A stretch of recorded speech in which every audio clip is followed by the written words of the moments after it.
Okay, so what tendency do I have? You have this tendency that when you like talk to someone, like it's either at work, you have your like interview voice. This is what I have to deal with every single freaking day. Going home. Seriously. Talk to you guys later.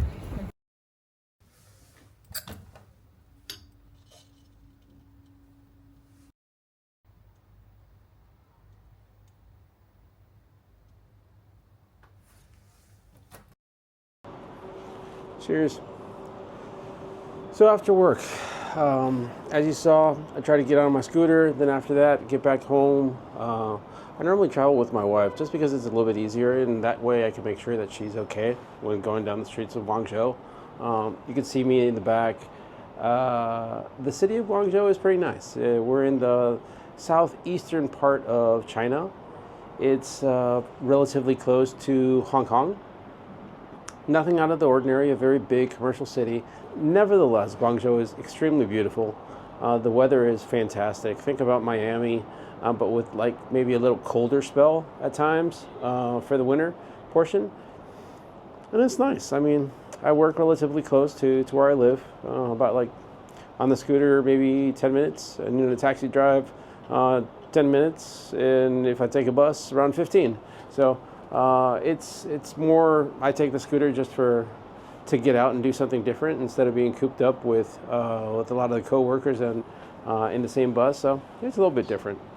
Now, one of the big things that 2025 has brought, at least for me, was trying to come to the realization that I don't have to overthink everything. And I know that in the past, it's been one of the problems that I have. I remember a lot of the interview questions or the sections of, if you could do something better, what would you do? Or what is your biggest flaw? I would always categorize it as I strive to be a perfectionist.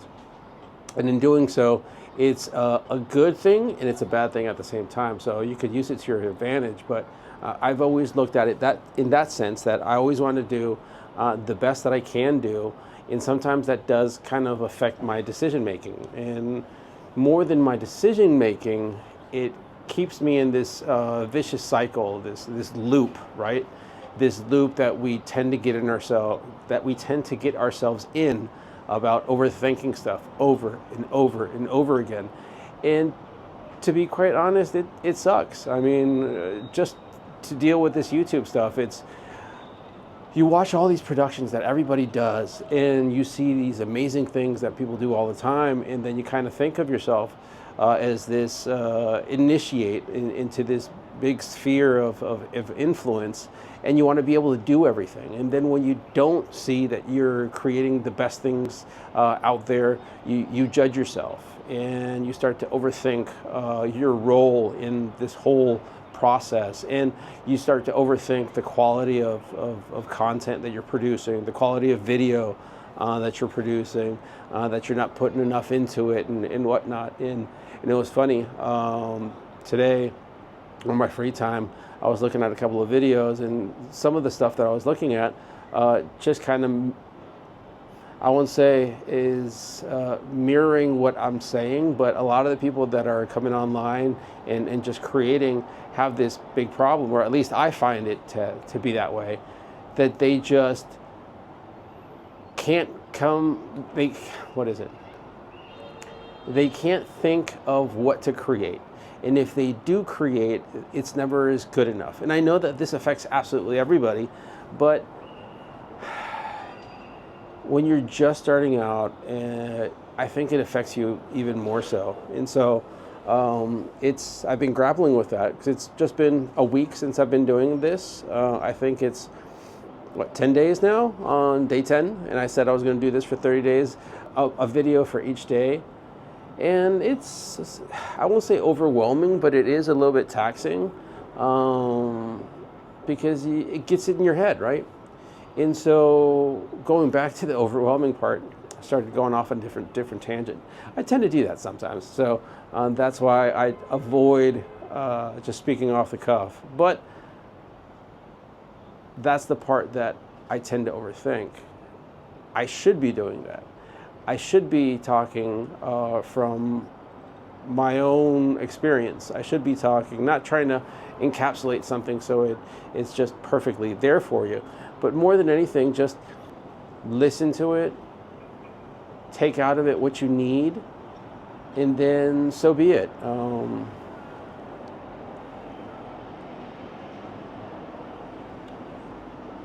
Yeah, so going back to the overthinking part, you tend to be a perfectionist. You tend to strive to make sure everything that you do is top notch, it's quality. And at work, I could see that. Especially when I put my mind into something, when I put my heart into something, I see that the products that I'm producing, I hit it out of the park. I know how to produce the stuff that I need to. I know how to manage the people that I work with so that they're empowered and that they know that they have my support. And if they have any questions, they can always come to me. They could recur to me for guidance. And I think that's amazing, right? But when doing these videos, the only guidance I get is through the YouTube videos that I'm trying to emulate, and also the only person that's really there for me, that's kind of, I won't say motivating me, but is my backing, is my support, is the wife. So if it wasn't for her, I probably wouldn't be doing these things. And I know she has my eternal gratitude for pushing me to do this.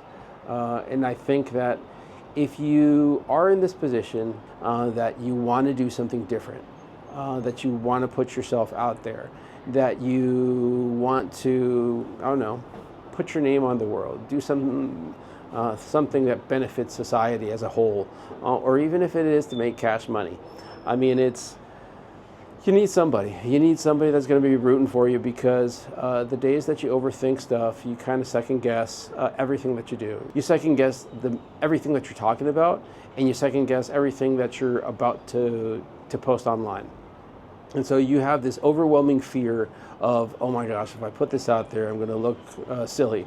I'm going to look, I don't know, inexperienced, or I really have nothing to contribute. So why would I do something like this? And all that is just lies. From what I've learned, from what I've seen, it's just fear talking. And you shouldn't let yourself just be drowned out by fear talking.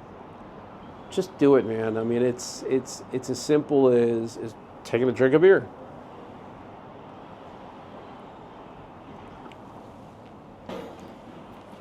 Just do it.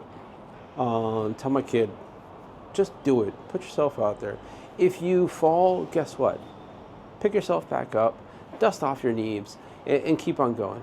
Even if it does hurt the first time, the second time, or if it just keeps on hurting every time you fall down, you're just going to pick yourself back up, and that's going to help you.